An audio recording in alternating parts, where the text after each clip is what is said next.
ओम सर्वमंगलमांगल्ये शिवे सर्वार्थसाधिके शरण्ये त्र्यंबके गौरी नारायणी नमोस्तुते। प्रणाम सभी प्यारे भक्तों, सभी मित्रों को, सभी मातृशक्ति को। मैं आपका अपना पंडित बंटी शर्मा आपका स्वागत करता हूं, हार्दिक अभिनंदन करता हूं अपने YouTube चैनल पे। जैसे कि आप जानते हैं, अभी आश्विन नवरात्रे चल रहे हैं, तो आश्विन नवरात्रे के बारे में हम बात करेंगे और माँ भगवती के अखंड ज्योति का और नवरात्रों का जो उत्सव है उसे हम किस प्रकार से पूजा करें, किस प्रकार से माँ की कृपा प्राप्त करें, उसके विषय में थोड़ी बहुत जानकारी आपके साथ साझा करेंगे। तो उससे पहले आप हमारा ये जो YouTube चैनल है, आप इसको लाइक, सब्सक्राइब और शेयर करना ना भूलें और बेल आइकन का बटन ज़रूर दबाएं, ताकि हम जो आध्यात्मिक और हमारे जो देवी देवता हैं और हमारे जो सनातन की सभ्यता है, जो संस्कृति है और हमारे जो संस्कार हैं और हमारी जो सनातन पद्धति है, उसके आधार पर जो हमें जीवन यापन करने का मार्ग दर्शाती है, तो आध्यात्मिक विचार और ज्योतिष से संबंधित हम जो भी जानकारी आपको समय समय पर देते रहें। आप हमारा चैनल ज़रूर सब्सक्राइब करें और ज़्यादा से ज़्यादा शेयर करें और हमारी जो संस्कृति है, जो हमारा सनातन धर्म है, उसे कायम रखें और अपने बच्चों को अच्छे संस्कार दें। आप इसको चैनल को सब्सक्राइब करें। अभी हम माँ भगवती के विषय में थोड़ी सी बात करेंगे। तो नवरात्रे हमारे सनातन धर्म में बहुत बड़ा और महत्वपूर्ण हमारा ये उत्सव रहता है, महामाई का, माँ जगदम्बा का। आप सभी लोग जानते हैं कि माँ वैष्णो देवी कटरा में अनेकों राज्यों से, दूर दूर से सभी भक्तगण आते हैं और माँ के दर्शन करते हैं, यात्रा करते हैं और अपने जीवन को सफल बनाते हैं। जैसे शास्त्रों में कहा गया है, मुखम पवित्रम यदि राम नामम, हस्तम पवित्रम यदि श्रद्धा पुण्य दानम, पाद्यम पवित्रम यदि तीर्थ यात्रा, गात्रम पवित्रम यदि ब्रह्मनिष्ठा। तो हमारा जो मुख है, ये केवल मंजन कर लेने से जहाँ ऐसे पवित्र नहीं होता है।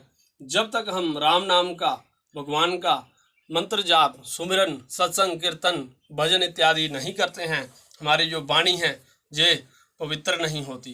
तो जो हमारे जो हाथ हैं, जब तक हम इन हाथों से शुभ कर्म नहीं करते हैं, कोई दान नहीं करते हैं, कोई सेवा का कार्य नहीं करते हैं, तब तक हमारे जो ये हाथ हैं ये भी पवित्र नहीं माने जाते। तो जो हमारे अगर पाँव की बात करें, पाद पवित्रम, तो जब तक हम किसी देवालय में या किसी तीर्थ स्थान पर खुद चल करके जब तक हम तीर्थ यात्रा नहीं करते हैं, तब तक हमारे पाद पवित्र नहीं होते। तो गात्र माने के आत्मा, हमारे अंदर जो जीवात्मा है, तो गात्रम पवित्रम यदि ब्रह्मनिष्ठा, ब्रह्म के प्रति, ब्राह्मण के प्रति, सनातन के प्रति, अपने कुल देवता के प्रति, अपने माता पिता के प्रति, अपने गुरुजनों के प्रति यदि हमारे अंदर पूर्णतः निष्ठा नहीं है, तो हमारी जो आत्मा है वो भी पवित्र नहीं मानी जाती है। तो इसलिए शास्त्रों में हर एक चीज़ का वर्णन बड़े ही सुंदर तरीके से किया गया है और हमारी सनातन जो पद्धति है जो जीवन का आधार है। तो इसलिए हमारी संस्कृति सर्वश्रेष्ठ संस्कृति है।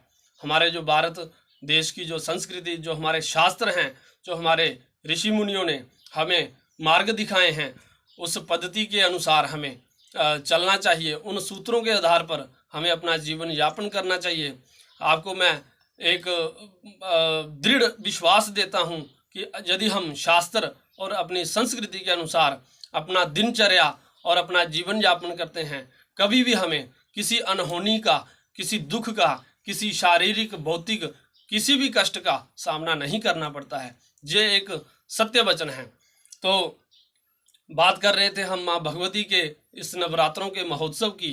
माँ भगवती साक्षात जो आदि शक्ति हैं, वो हमेशा दयालु और कृपालु उनके हृदय में उदारता रहती है। तो आप माँ का आशीर्वाद और कृपा पाने के लिए माँ भगवती का जो बीज मंत्र है, ओम ऐं ह्रीं क्लीं चामुंडाय विच्चे, ये माँ भगवती का बीज मंत्र है। आप इस बीज मंत्र का जितना हो सके 1 माला, 2 माला, 3 माला जप करें।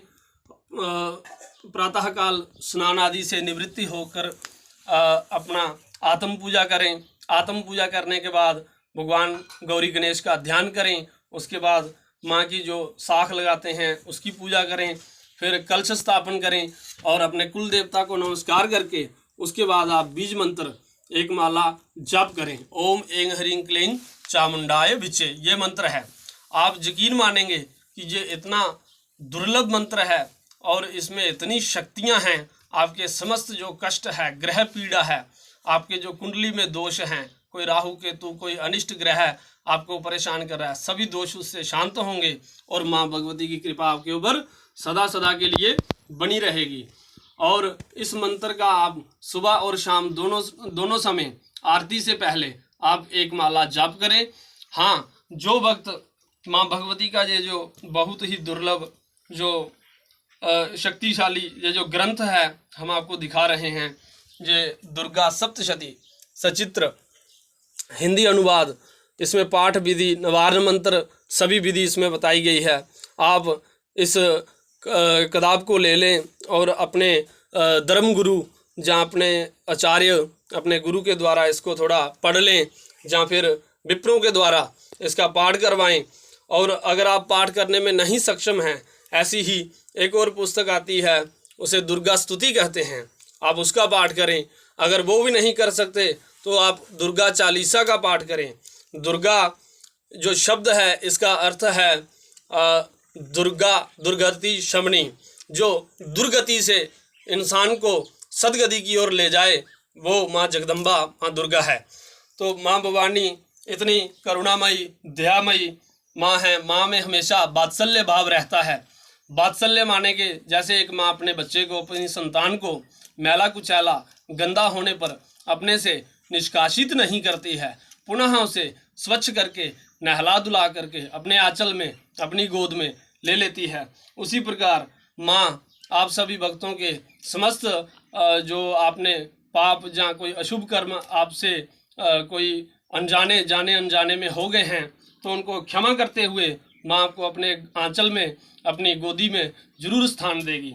आपके पापों को, आपकी गलतियों को माँ तत्काल क्षमा कर देगी। आप विनम्रता पूर्वक नतमस्तक होकर के माँ भगवती की पूजा अर्चना करें और पाठ करें। जो पाठ कर सकते हैं वो पाठ करें, जो पाठ नहीं करने में सक्षम हैं वो दुर्गा चालीसा का पाठ करें, और जो दुर्गा चालीसा भी ना पढ़ सकें वो मैंने बताया आपको जो बीज मंत्र है ओम ऐं ह्रीं क्लीं चामुंडाय विच्चे, इस मंत्र का जप करें और माँ की आरती करें, भोग लगाएं, तो माँ की कृपा आपके ऊपर सदा सदा के लिए बनी रहेगी। जो भक्त लक्ष्मी की प्राप्ति करना चाहते हैं, लक्ष्मीवान बनना चाहते हैं, उनके लिए एक उपाय बता रहा हूँ। उपाय को बड़े ध्यान से सुनिएगा। अपनी जो भी नेक कमाई हो, अपनी जो भी नेक कमाई हो, उस कमाई को लें, अपना आपने जो भी पर्स जहाँ लाल कपड़े में बांध करके, जहाँ तिचोरी में जो भी धन है उसको माँ के चरणों में अर्पण करें। अर्पण करने के बाद नवरात्रों में वो आप उधर ही माँ के चरणों में रहने दें। और जैसे ही नवरात्रे पूर्ण होते हैं, आप जो लास्ट नवमी के दिन जब माँ का विसर्जन होता है साख का, और हवन होता है, कंजक पूजन होता है, उसके बाद वही धन उठा करके आप कंजकों के हाथों से लेकर के उसे अपनी झोली में ग्रहण करें। ग्रहण करने के बाद आप उसे अपनी तिजोरी में रख दें, लाल कपड़े में बांधकर। आप देखेंगे दूसरे नवरात्रे आते तक आपके ऊपर माँ लक्ष्मी की असीम अपार कृपा होगी, धन की कृपा होगी, तो आप लक्ष्मीवान बन जाएंगे। तो आप ऐसा अवश्य करें। अपनी जो नेक कमाई है पहले माँ के चरणों में उसे समर्पित करें, फिर माँ से आशीर्वाद स्वरूप उसे ग्रहण करें।